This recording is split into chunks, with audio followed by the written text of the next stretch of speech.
Hey guys, so in today's video, I wanted to talk about something that has really been frustrating for me ever since having weight loss surgery. And so I just kind of wanted to address it in case any of you have to deal with the same sort of issue. So for those of you who don't know, I have blood sugar problems. So my A1C is not at a diabetic level, at least it was not prior to having this surgery. Ever since surgery, I will tell you, and even before, I had had issues with my blood sugar dropping too low. Um, so it would never really get high. Like I would go high sometimes in the morning, but with the different medications and things that I have been taking, it was very stable prior to surgery. So after surgery, my blood sugar has been all over the place, and I'm sure that it is for a number of reasons.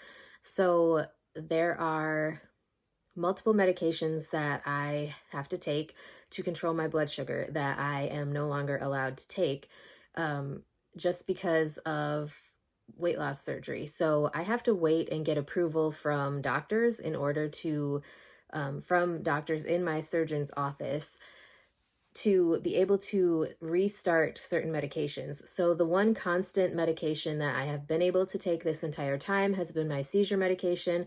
Everything else was stopped prior to surgery, um, other than the modafinil, which I haven't been taking just because I haven't been working in the sleep center.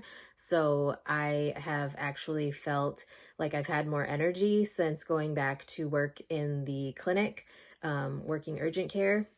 So I haven't been taking the modafinil at all since surgery, but I was cleared to take that again. I am able to and allowed to take my vitamins, which there are a lot. Like I take a B12, I take vitamin D, I take biotin, I take probiotics, and a daily multivitamin.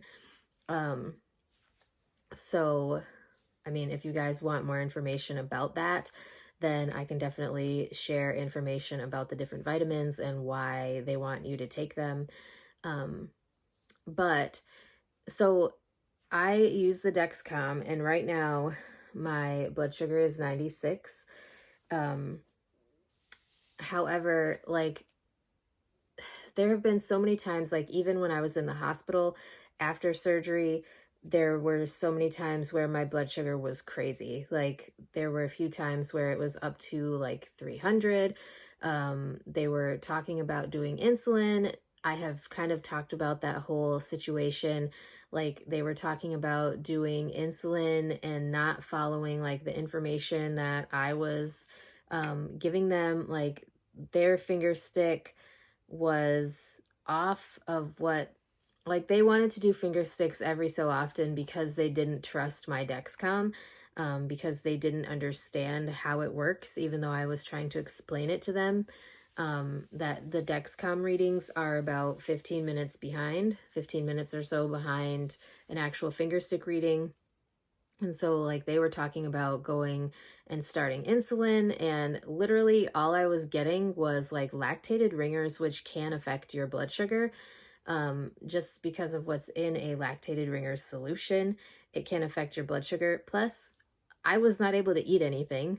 I was able to sip like small little sips of water and small little sips of the protein 2O, which is like protein water, and it was a flavor that I did not like, and it was like really sweet, and I didn't like the texture of it after surgery, and so I was really struggling. And it's like it would be high when I forced myself to drink, and then when I got home, like if I had a popsicle, my blood sugar would shoot up and then it would go right back down, even though they were sugar free. So I don't really know what was going on there, but like the popsicles that I have been eating since surgery have all been sugar free. Um, and now that I'm on the puree diet, like I don't have to follow the restrictions. Like they're not as strict as they were. And we're not counting calories at this point on the puree diet. We're just sticking to a quarter cup serving of meals, and what I am allowing myself to have is based off of what is on the approved list.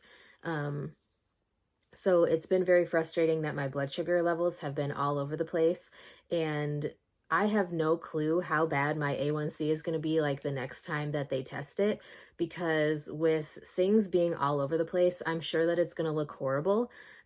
Because, like I said, in the mornings, what I have been doing is I'll take my vitamins before I go to work, and I don't really eat before I go to work. I have been having like a protein shake once I get to work, but the vitamins have shot my blood sugar up over 200 in the mornings, and it's been very frustrating because it's just vitamins. And like, I'm not taking tablets. I should specify I'm taking gummy vitamins. Um, but yeah, it's just very frustrating that it's been all over the place. And like, I was talking to my primary care doctor the other day when I finally returned back to work. Well, that's a couple weeks ago now, but when I finally returned back to work, I was talking to him and I let him know, like, hey, there have been nights where it's dropped down to like 37, and, kind of stayed there. And even now, like, there's multiple nights in the past week where it's been down in the 40s and 50s at nighttime. And there's only so much that I can do because the dietary restrictions with the diet that I'm on right now are still at a level where I can't have certain things. And so, like, a lot of the ways to kind of fix a low like that are not helpful, or they're not something that is allowed on the diet that I'm on.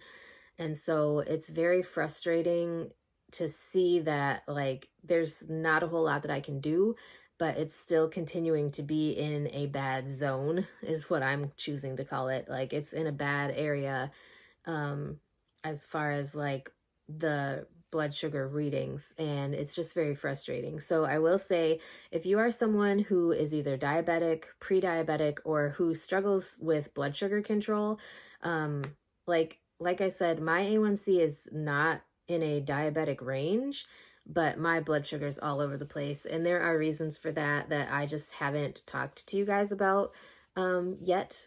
Eventually, one day when I feel comfortable enough sharing what's going on, I will talk about all of that. But as of right now, I am trying not to focus on that just because of everything that's going on and everything with my health. Like, I am trying not to focus so much on the health issues because I just want to focus on my weight loss and trying to get all of that under control, and focus on positive things and working on controlling my stress. And so, yeah, I just wanted to share with you guys that if you are told to stop your diabetic medications, definitely reach out to your surgical team or your bariatrician. If they don't allow you to restart your medications following surgery, if you are having like these crazy lows, like, at least talk to someone about it and let them know that you're having struggles, because it is very difficult when you're trying really hard to control your blood sugar and there's really not a whole lot, like in my situation, that I can do because I don't have the medications that I was allowed to take before. I have not been cleared to start them again. Like, I have plenty of the medications, but I can't take them right now. So there are multiple reasons why they don't want me to take them, but it is what it is. So I just thought that I would share that. Definitely, if you guys have any other questions or topics you would like me to discuss more on my channel in the future, be sure to let me know. I'd be glad to get something filmed for you. And I will talk to you guys in my next video.